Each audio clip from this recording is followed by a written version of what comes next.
Hey kids, this is Christina Previtt, your host of Wake Up Call Live, and I'm here today with special guests Tina Jaramillo and Hillary Dougherty. They are the hosts of the Muck podcast. Thank you, ladies, for joining me today.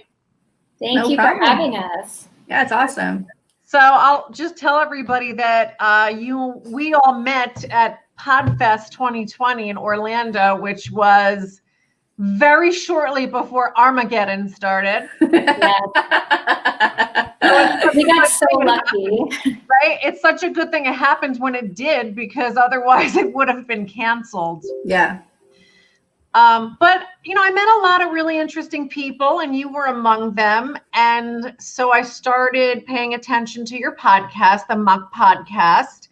And I have to say, I like it so much more than I actually thought that I would. This is the second time I've heard this from somebody. Compliment all at the same time. Yeah. But I don't want to, I don't feel like I can do the description any justice. So why don't you guys explain to our audience, what is the Muck podcast about? So we are a political true crime podcast. So we take this, I guess, the popular genre of true crime, but we have a political twist to it where we cover all sorts of misdeeds and mishaps and just crazy stories in U.S. politics. And I guess you have nothing to add there, Hillary. That was a pretty good description. The true crime podcasts are so popular right now. Yeah. I read somewhere that they're actually the top rated podcasts, which was surprising to me. Really? Are you not a fan of true crime? Well, I guess I am, but I guess that's just not where my attention goes. I'm more into listening to, business podcasts and people talk about mindset and that sort of stuff. That's just sort of where my attention goes. But I do like that stuff. And I really like your podcast. So maybe I will start listening to some of those, the true crime stuff. But I want to ask you guys, how did you get into that topic? Do you guys have a political background? Like what do you do for work? What's your background? So we both have jobs that are not politically involved, but we both became involved with politics in Broward County, where we live in Florida. It's a very, very important county when it comes to almost every election and in the country. And so we both got involved in about 2017. And then, so we met that way. And then Tina came into one of our meetings once, and she was wearing a shirt that was from the podcast, My Favorite Murder. And I was like, oh my God, are you a murderino? And she was like, yes. I'm like, I'm a murderino. Like, that's what fans of the show call each other. Yeah. And so right from there, it was like, wow, this is awesome. And so we've known each other for like 3 years. And then we started to talk about a podcast, and I'm like, yeah, but there are too many true crime podcasts. Yes. And then Tina's like, but what if it was political? What if, and I'm like, wow, there are so many really great stories, because, humans don't change ever. Yes. So as we've learned through history. Yeah. Yeah. That's awesome. So did you just want to have a podcast, and that was the topic you chose? So pretty much. Yeah. And the organization, so there's the organization we're in is Women's March Broward. And so for this organization, like after this tonight, I'm actually doing a live conversation with a candidate. So we do these conversations with candidates where I talk one-on-one, usually in person in my dining room, but now it's through Zoom with candidates. And we really thought this was, this is something that we can turn into something. We can figure out how to have those conversations or tell these stories.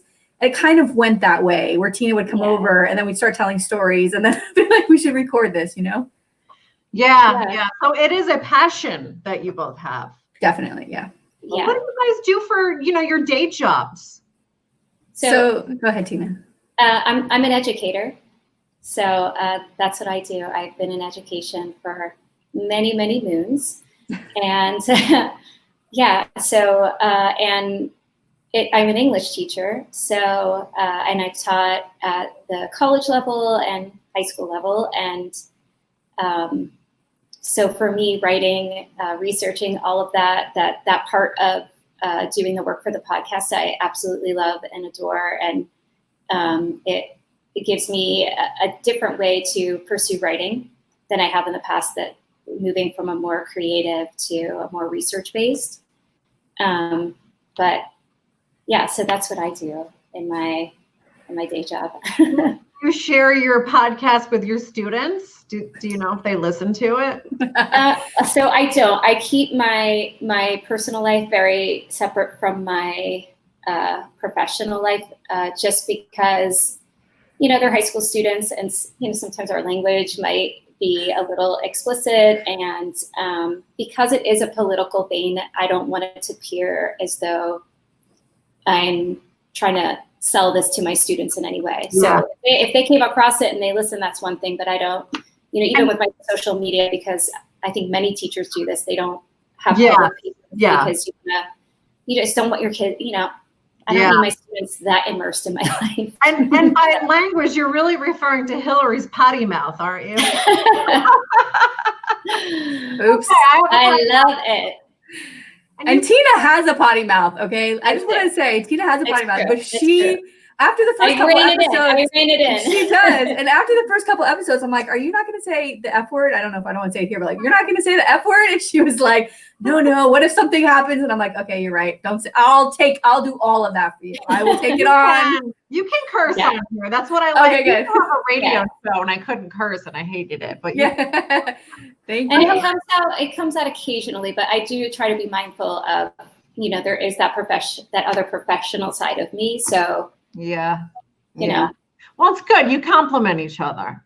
I feel like we have a good balance. Yes. The yin and yang. And what do you do, Hillary? I'm an office manager for a construction company. Oh, that's very different. Yeah. Yeah. Maybe it's not. That's where all the cursing comes from. Yeah. And you both live in Florida. Do you live near each other? Yeah. Just So on the when street. you record, are you in the same room? Yes. Oh, Normally, okay. Until recently. Now it's like separate, so it's harder, Are you using Zoom now? No, we used Skype, and then we used is that the only thing we used is Skype so far? Yeah. We tried because we got the amazing new broadcaster that we love, which is very exciting. So we did try to do one. The last episode that just came out, we did with me on a phone call, but it sounds very much like a phone call. And when we did it via Skype, it sounds a little more regulated, like a normal. Was that the magical vagina? No, that was like. You guys are very clever with your titles. It's whatever makes us laugh. Something that makes us laugh in the episode is usually what we title it. I have to tell you though, when I was listening to that one, I kept going, where's the stuff about Oh, did you see her? She does. That woman had a magical vagina. That's just I like to think that we all do, but if you're getting a firefighter that looks like that, honey, it's magical. There's magic happening. I'm not sure if, because, there's a lot of stories about the feminine wiles and, men's downfall when it comes to the vagina, the magical vagina. Yes. The man eater. Yeah. I'm not so sure that the vaginas are magical as much as the men are just, thinking with their penises. Right. Maybe that's a debate for another show. Yeah. That seems to be the case for a lot of our episodes of the downfall. Yeah, it's so true. Yeah. But that's an old story, right? And it just keeps coming up. So I think you're going to have material for a long time. For sure. So I can tell when you guys do the show that you don't reveal your topics to each other until you're actually doing the show. Is that right? True, yeah. Correct. I like that. So that was something you guys sort of agreed would be interesting? Yeah. Yes, and it's actually recently, the episode we recorded on Sunday, Tina's Person, that comes out next week, episode 17. I lost my shit. Like I literally was like, this is the greatest thing that's ever happened that she's doing this person, and I lost it. And it's also so we don't go and look things up. Like whenever it's all about that unpeeling of the onion and what's going to happen next in the story. Yeah. It's new to us. We don't have any idea. I mean, even the stories, I feel like I know what happened. Oh, I know this.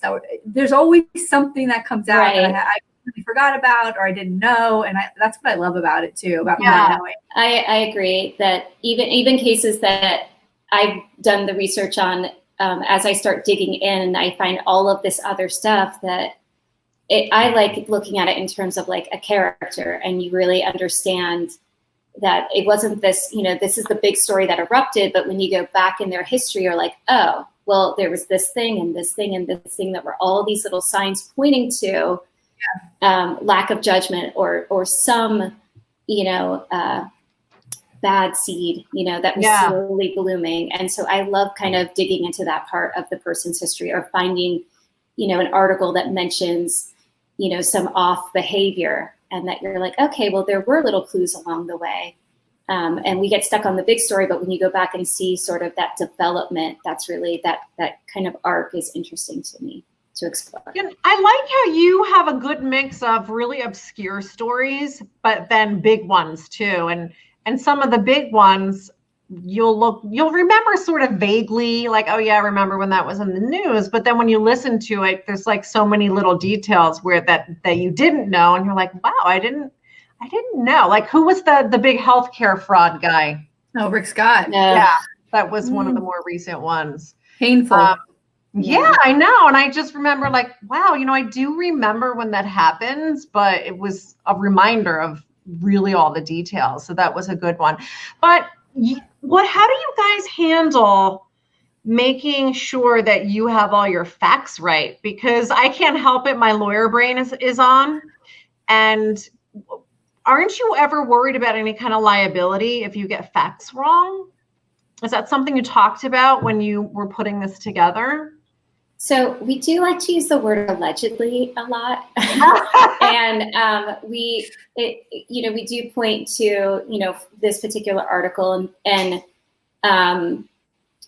if it's not clear, I do say some articles are saying X, some say Y. It hasn't been a solid. So I don't think that we straight up accuse. I think we base it off of what was sort of published, what was in the news sources, and we try to go to more reputable news sources. And I know I like to look at several different news articles, and if I find a bunch of them that are sort of quoting the same people from the case or whatever it may be, that in between there's the truth. And so I think by saying like, this is the story that was out there, is our way of kind of covering, because it was covered in the press and the media. And so we do have that to go back to.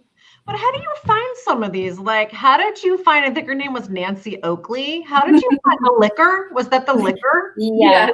So, and it's Licker for people who are listening. How the heck did you find her? So we had decided that for our first episode, we were going to do a Florida-based story. And so I just started looking up kind of kooky cases. I wanted to do something a little more lighthearted or just off. And that story came up, and then I just kind of dug in and did the research. And it just was hilarious to me that this lady in this little town was, licking all these men. It was just wild. I was waiting for you to say that she had some sort of contagious disease and that's why she was doing it, but that never came up. No, I think that she just was, a little thirsty for some of those guys. And for these salty fishermen. You said she wasn't attractive, right? Like she was kind of hideous. Older lady. Older. Salty, too salty. Like if there's definitely a Florida look about certain places of Florida, especially like northern Florida. There's a certain look. She had that look. And I think that was more shocking too. And we're like, when she showed me the picture during the episode, and then when we put up on our Instagram, that we've gotten a lot of comments about, oh my God, I looked that lady's face up, like whatever. I mean, she's a civil servant. She's a nice lady, but Good people. That was pretty interesting. And then I really liked the one about the couple, the lady that took Prozac. Yes. Yes. And it was funny. I think, Tina, you said, because the most logical explanation was not to maybe go get a second opinion. The logical solution was, we need to start, soliciting men. Yeah. That was one of my favorites. So I did that story on the first episode. I still think the first episode is one of my favorite episodes. But that story was my childhood in the 80s in Fort Lauderdale. That whole thing, I remember it like it was yesterday. Yeah, it was such a good story. Yeah, and just when you thought you had gotten to a part of the story that was like, that's it can't get worse than that, it just would get worse. And so when I hear stories like that, I feel pretty good about my life. But they're all really good. I have to say, when I first started listening, and that's how I invited you guys on, because I started listening. I'm like, let me see what these girls are doing. And I was like, these are really good. Like, it's not just like some, dry person, talking about politics. Right. I like almost expected maybe that, because I am so not I politically oriented, which people think is weird because I'm a lawyer, but I'm just not. But it's really more personal stories about politicians and people involved in politics and government. Yes. And I think everybody likes to hear about good guys gone bad. It's just always bad guys that somehow found themselves in powerful positions. Yeah. Correct. Yeah. We got to work on a way to describe it better, because there's another woman we met at Podfest, Jen Posick, and she said to me, she was going home that night, I think on Saturday night, and coming back on Sunday for Podfest. And so she listened to our podcast on the way home and then on the way back. And she was like, she found me and she was like, you got to stop telling people it's politics, because people, like, I was almost not going to listen because I don't like politics. I'm like, how? She goes, but it's so not what I thought it was going to be. Yeah. So we got to think about a better way to like describe that, I think. Maybe more salacious. You could.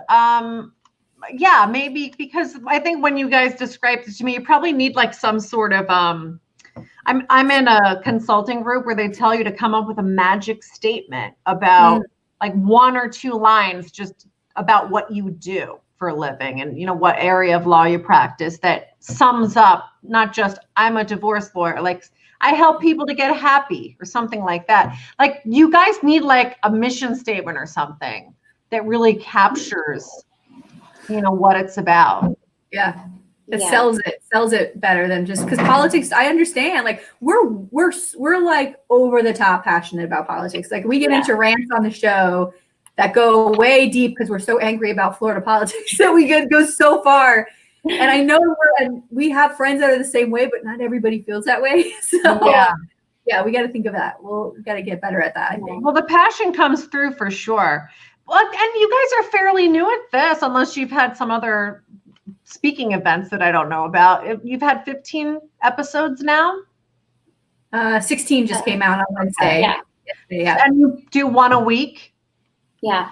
And you've been pretty good about cranking them out on schedule, which is hard. Yeah. So how many episodes ahead are you normally?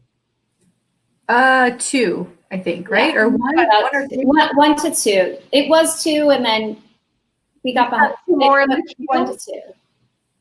Do you have 1 more in the queue right now? Yeah. But how much time do you spend researching and writing whatever materials you use? How much time would you say you spend on 1 episode? I usually do a little bit nightly, like once I figure out my person, and then I spend a chunk. It's usually like Friday night and a lot of Saturday, like doing the final write up. Sometimes Sunday morning before we record. Oh, good, me too. But I try to do a little bit. I do approach it, as I have like a sort of template in my mind, and I kind of approach all of mine the same way. And so I feel in and I know how I'm going to do it. So that helps me because I'm with the organization. Yeah. So, but yeah, it's a lot. It's like our second job, you know? How about you, Hillary? Okay, let's see.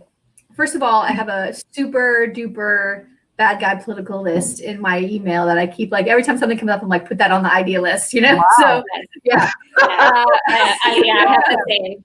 Mine is my phone. It's a long list. It's long. And I've even found people from researching other people. I go, oh, I've never heard that story. Put it on the list, you know? So I usually start about Thursday night. I'll start finding all the articles, and then I'll start reading all of them and pulling things from them that I think should be included. And then I try to set up a timeline, because I like to set up a timeline and then let the bad thing happen. Tina sometimes gives us the bad thing up front and then says, how did we get here? Because sometimes a bad thing is so bad, you're like, how did this person who we know is so great, how in the heck did that get, how do we get to that point? And she tells it from that angle, which I love too, because we're always saying it from some other, and I know I like to build up and then something happens and Tina goes, oh my God, whoa, I didn't expect it to happen. You know? Yeah. So yeah, it takes a couple days. We usually record on Sundays. So yeah, a couple days at least. But yeah, it's like a second. We have our full-time jobs. We're both mothers. We have political work that we do. We do the podcast. Yeah, it's a lot. But this is like the fun work that we like to do. Yeah, when you really love it, it doesn't even feel like work. It's your passion. Yes. So do you guys just record from start to finish and not edit things out? Do you edit things out? I do, yeah. I do. I edited the episodes. Oh, what do you edit out? I edit out. Here's something I edit out. When one of my kids comes out of their rooms and like Tina, they'll like sneak around. All of a sudden, Tina stops talking, and I'll look over and I go, "Oh, okay, so what's going on? I'm hungry." I'm like, "Get some chips and get out of here!" Like scram. So that will be edited out. There's been times where something like the recording doesn't look like it's working, and I'm like, "Wait a second, let me make sure this is working." Things like that. Or we say something like sometimes we've said our kids' names and we didn't want to include that, so we'll take that out, you know? Yeah, I get that. Yeah. So what is your favorite? What is your favorite episode for each of you? Like, what was your favorite story that we told, or that was told to that you shared on your podcast? I always go back to this guy, the Leland Yee. He was out of California, and he was a big gun control advocate, and he had won all these awards, and he was a good example of someone that had this incredible career and did all these wonderful things, but now will only be remembered for the bad thing he did. And as this gun control advocate, he was working with gangsters, and he was trafficking guns. So it was just like, how is this possible? So yeah, I thought I love that story, that it was just this complete, just the irony of it all, and just what a sham he was, and the hypocrisy. So that's one of my favorite stories. That isn't like, there are other ones that we've done, or that I've covered of men that have done horrible things to women or children that, I covered, but still like were difficult to cover. So that one was a crime that was, it was bad for people, but not bad in the way that some of these other politicians have done things that were, really detrimental to people's lives. So. Thank you. What about you, Hillary? I think my favorite stories to cover are the ones that highlight things against marginalized communities. Like I did the Harvey Milk story, which was great. It's not great, but it just revisits this idea of like how we feel about politicians, especially ones that are trying to push doors open. And I also covered the 80s AIDS crisis in America, and how the government, like across the board in cities and states and the federal level, were just ignoring that these men were dying. And so I like to keep talking about those kinds of things. And I think that's the political part of me too, trying to make sure that we remember and how far we've come also. Because after Harvey Milk, I think we said there was like 498 LGBTQ representation elected in office across the country, which is amazing considering he was the first gay man that was elected. And it was such a huge deal, and how far we've come since then. It's amazing. That was a great movie. Yes. I think you guys posted something about it on Instagram. That's right. That's right. Yeah. Yeah. I love Sean Penn. He's such a good actor. Yeah. So what do you have in the works if you want to share? Who's coming up? Who's next? Let's see. So my next, Tina doesn't know it, but my next episode is going to be a congressman who was sneaking around when he shouldn't have been. That's going to be good. Ooh. Yeah, I don't want to ruin it because you guys don't share your story. Yeah. We do have, I guess, I mean, we could sneak peek the one that is coming out, our 17. episode 17, who is about a certain New York congressman who exposed himself and had a lot of fun headlines about him. Oh, I think I know who you're talking about. Yes. Want to work for Hillary Clinton? Yes. Yeah. So I was watching the Hillary documentary and I saw her in it. And I was like, oh my God, I know who she is. But I don't want to give it away. Yeah. I mean, what a shame. What a shame. Yes. And so I'll have to listen to that. That's a good one. Do you think that you have of the people that you've showcased, is it more men than women? I have to tell you, I did a woman on episode 17 it's a recent story, and there was a sexual twist in it, and I was like, let her. And then we're in the middle of it. I said to Tina, how can I chastise this guy for doing something? And then over here, I'm trying to cut her a break. Like we, really have to start. How can we say one thing or the other? Yeah. You know what I mean? But I actually there are times when I go looking for a woman because I want to make sure that we're not coming off as these like angry feminists or something like that. Like, I don't want it to sound that way. Historically, it's difficult because it's always, it's a lot of men out there. So, well, you know what? I mean, historically, men were more visible in politics. That's right. Yeah. So especially when we go back and do some more old-timey kind of stories, there's not a lot of women. Hillary did a great story about a woman that really suffered from that sort of gender gap and was attacked because of the expectation of what she should be doing as a woman rather than running for a seat. And so that was a great angle to cover. But we do cover women. I covered a woman on our last episode who did a murder for hire. And that was an interesting story. So there are women out there that are, it's not just men that are corrupt. The women are too sometimes. So yeah, that's for sure. So I was going to ask you of what you've seen so far, is there sort of a common thread? Like, what is the vice? Is it money, sex, power, drugs, or is pretty much are they equal opportunity? For me, it's hubris. It's always hubris. Yeah. That is the big thing. Like they refuse to yield a position. They refuse to step down. Like it's like just stop with the ego already. Mm-hmm. So, would you say that for the women too? I think so. I think the woman you're talking about from episode 16 was somebody who there's a lot of times where we stop and we say, why would somebody why would this decision happen? Like we've talked about having guests on the show, like even a psychologist to be like, please explain this case to us. It makes zero sense. And I don't know if when the women do things, it doesn't make sense, but I don't understand men anyway. So I feel like they're just making decisions that make no sense. Well, yeah, I was going to ask you that. If you ever considered having certain people come on and do like an interview or roundtable sort of discussion, have you ever thought about doing that? So part of the reason we wanted to get the roadcaster is so that we can have other people come in. So we get the roadcaster and Corona hits, and I'm like, well, I guess we're working on these other episodes. Yeah.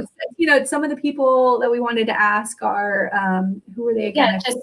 We have some local journalists that we'd like to, that have done incredible jobs exposing some of these corrupt politicians in our area.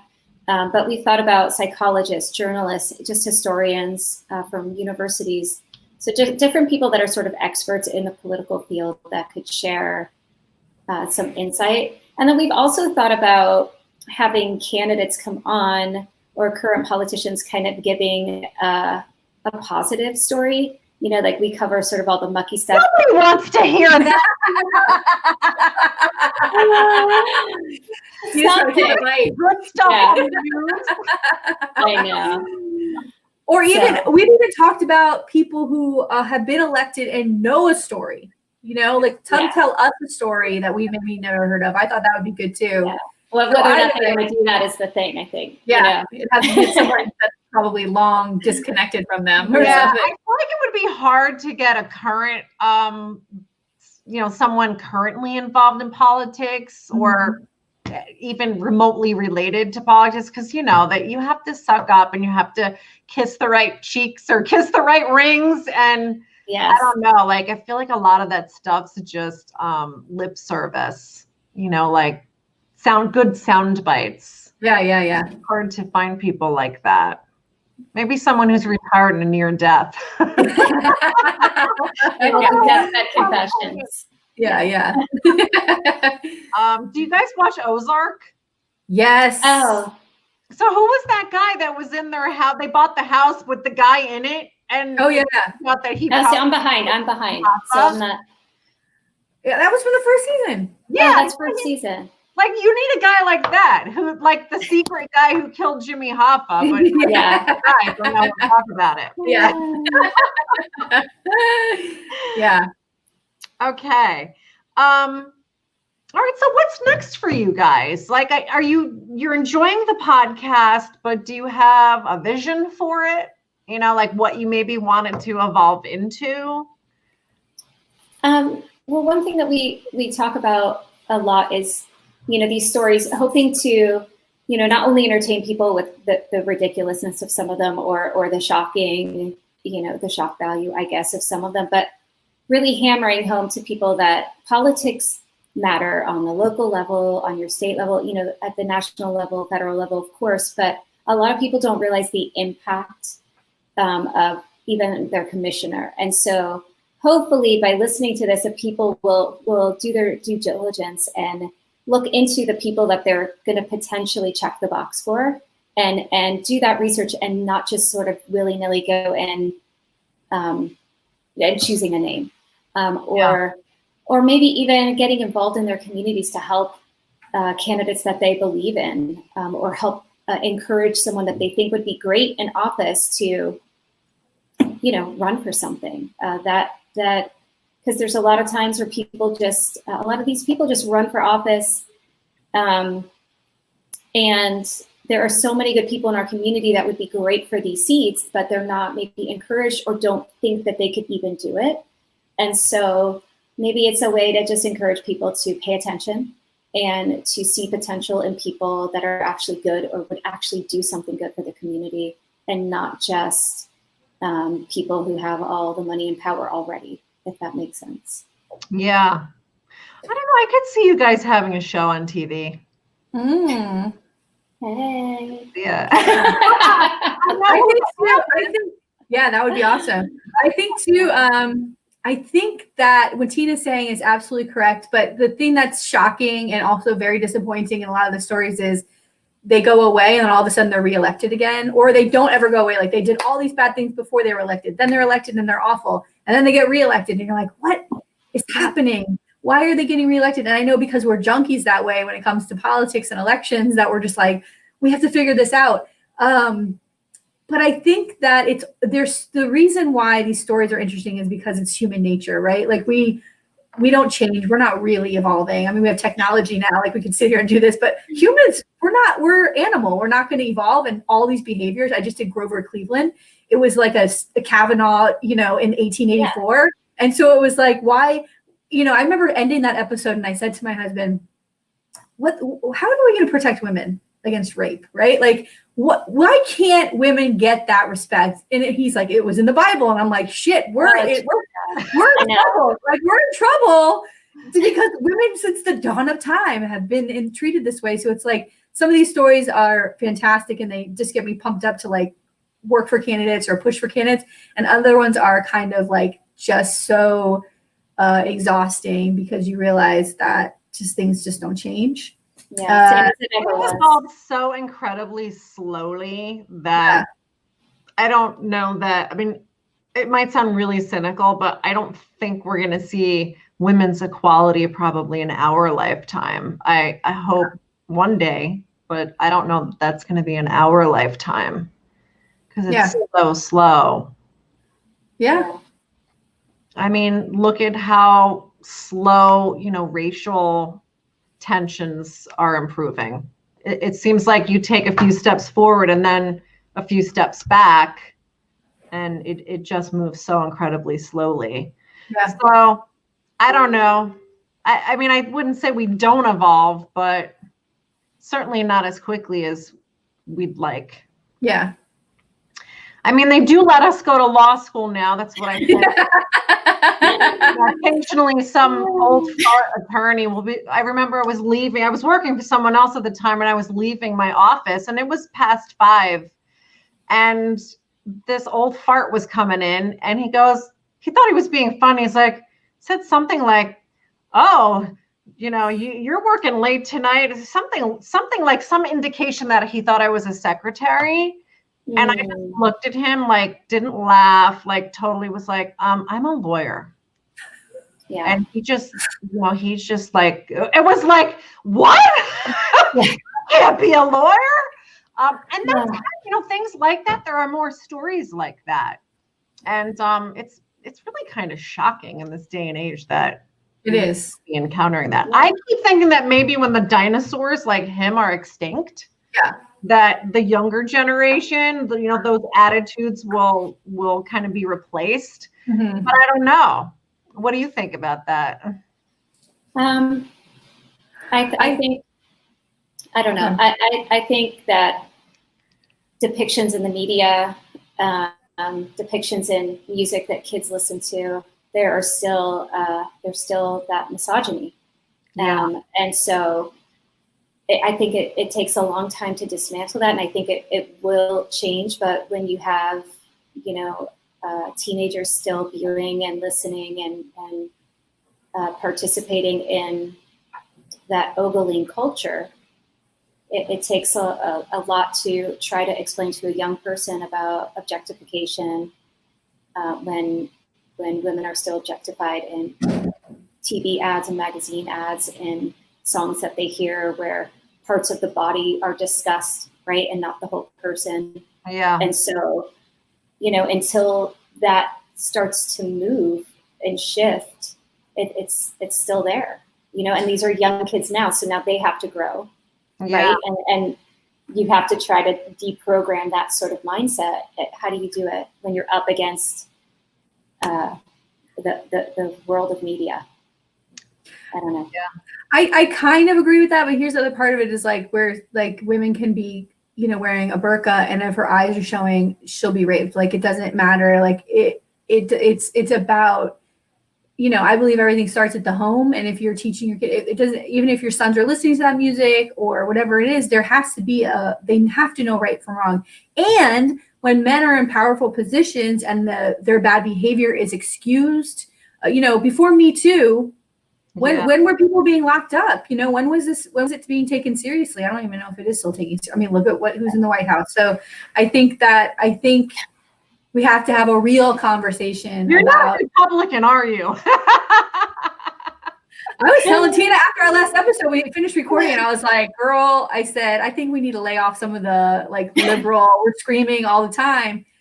But but that's who we are. But I still think it's the stories can reflect, we are piping in with our own. And we do, but we do cover equally. We've covered both parties and people from both parties and call out behavior that's wrong.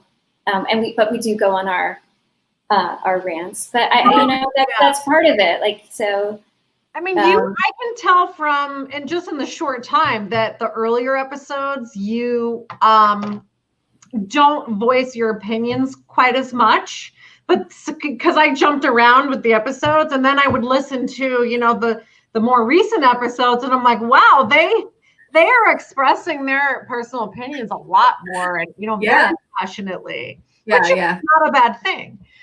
So I think, I'm kind of, saying these things in jest, but I think you have to just be you and you have to be authentic. And if, you lean in one direction more than another, you're going to attract your people, your people are going to listen. And and what you're saying is right, authentic. I can't sit here and pretend anything else. I'm not going to sit here and not make a comment if something is so outrageous. Like I'm just not going to be able to do it. And who wants to listen to a podcast where someone's just like, and then on January 12th, they're going to be like, oh girl, can you believe that shit happened? You know what I mean? Like it's going to be like that. It's going to be. Yeah, I can read a book myself. Yeah. And that would be boring, right? Like that would be a political podcast that you wouldn't want to listen to. And you don't want it to read like news. Yeah. Like someone's watching the news. Yeah. And I think that's where we have something different is that most of the podcasts out there that are covering politics are either covering the current events that are happening right now, or, they were covering the impeachment process, or they're more of these historical, like, let's talk about Abe Lincoln kind of podcasts. And there isn't really anything that's just touching on things that were local stories that happened, that are just these little tidbits. We're not doing these super long deep dives. Some of these stories we could do over several episodes, but we're just kind of touching on, like giving like the dirt and giving like the juicy bits. And if you want a deep dive, we have a ton of sources in our blog that people can go and read through and get more info if they want. And so I think that's what kind of sets us apart, is that we're covering these odd stories and all throughout history, and you never know from week to week whether we're going to be in the 1800s or 2019. So yeah, I like that. I have to ask you though, because Hillary, you brought up the Me Too movement. I'm completely obsessed with the Harvey Weinstein story. Girl, please, yes. So, you guys should talk about Jeffrey Epstein.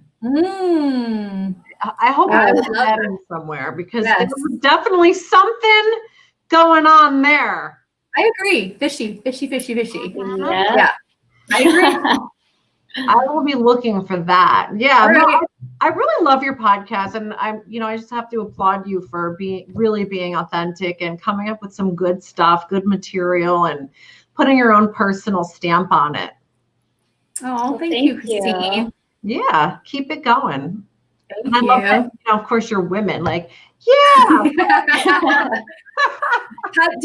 much fun did you have at Podfest? Did you have a good time? I had a really good time, and I'm so glad that I went. I got so much out of it, but I do think that I should have taken more advantage of the mixers and stuff and the opportunity to network that they had, because I don't think I did that as much as I probably should have. So, but there's next year. Yes, I'm looking forward to it. I'm just looking forward to leaving my house. Oh yeah, so. We're looking forward to leaving our house. Right? Yeah. You like it? I loved it. Yeah, me too. Yeah. Well, good. I'll be watching you ladies, because I think there's big things in store for you. It's just going to kind of happen like accidentally. Listen. Well, thank you. Yeah. Something's going to go viral. Oh, listen. Yeah. I mean, we went to Podfest like, okay, here's the questions we want answered. And one of it was like, what the hell are metrics? Like, what's a download? What does this mean? We left going, what's a metric? What's a download? What does it mean? Like, we don't know what's happening. I mean, we just look at the numbers like, yeah, they're getting better. I don't know if this is a hit, but like, it looks like it's getting better. So with every episode, it seems to be happening faster. And so I don't know. We're just going to keep doing what we're doing, and hopefully it does, it hits. Well, the thing that I we're having fun. Podfest was that a lot of the people there really harped on stop being obsessed with metrics. Like, you're not going to get rich and famous off your podcast, most likely, right? Like Joe Rogan is getting rich off his podcast, but he's Joe Rogan. And I think when you allow yourself to not be obsessed with that and stop worrying so much about, well, what's going to go viral and what are people going to listen to? And, when can I have an ad? I think it really just allows you to get more into your creative zone. And that's really what's going to serve you the best. Yeah, totally. And so with Podfest, so yeah, I said, forget it. We look, but we're like, no, who cares what it means? But we met great people like you and other really amazing women who have podcasts. We've been able to like swap promos in the last few episodes. We've put in promos of people we've met. And so expanding the audience through other podcasts, which I never thought about. It was such an amazing tip that we got at Podfest. And I think has helped our podcast is just podcasts. People who listen to podcasts listen to lots of podcasts. And so trying to put yourself in front of a podcast audience through another podcast is like the best thing I think that we've been doing. Oh, good. We'll have to swap promos. Yes, let's do it. Let's do it. Please. And then I have one final question, and I'll let you go because I know that you have another engagement. Thank you. How did you come up with the name? Because I really love the name. I think it's so appropriate. And you reference it during your show. Dina, that's the name. So well, it's a muckraker. So those were sort of the journalists that dug into the dirt, and so we thought it would be like an appropriate name. And then we have a lovely nickname that sort of came out of it from the Salt podcast, right, Hillary? Yes. He called so his promo's coming up on episode 17, but he calls them Mucksters, and I was like, that's what we're gonna call it. I told him, I like it. Yeah, I'm like, we're stealing that. Yeah. Start hashtagging that. Yes. Yeah. Mucksters. So anyway, congratulations on your podcast, and why don't you guys plug yourself? How can people find you if they want to give it a listen? So we are on all the major podcasting platforms: Apple, Stitcher, Spotify, Google Play, right? Yep. So anywhere where you listen, you can probably find us. And then our socials, Hillary, you're good with remembering our tags. So on Facebook and on Instagram, it's the Muck Podcast. And on Twitter, it's just Muck Podcast. And anywhere you look, make sure you write out the whole thing, the Muck Podcast, when you're searching on wherever you listen to podcasts. Yeah. Awesome. Well, thank you for watching Wake Up Call Live, and be sure to check them out. They really have an awesome podcast. And thank you guys for joining me. I appreciate it. Thank you so much. We appreciate it. Yeah. Have a good night. Bye. Bye.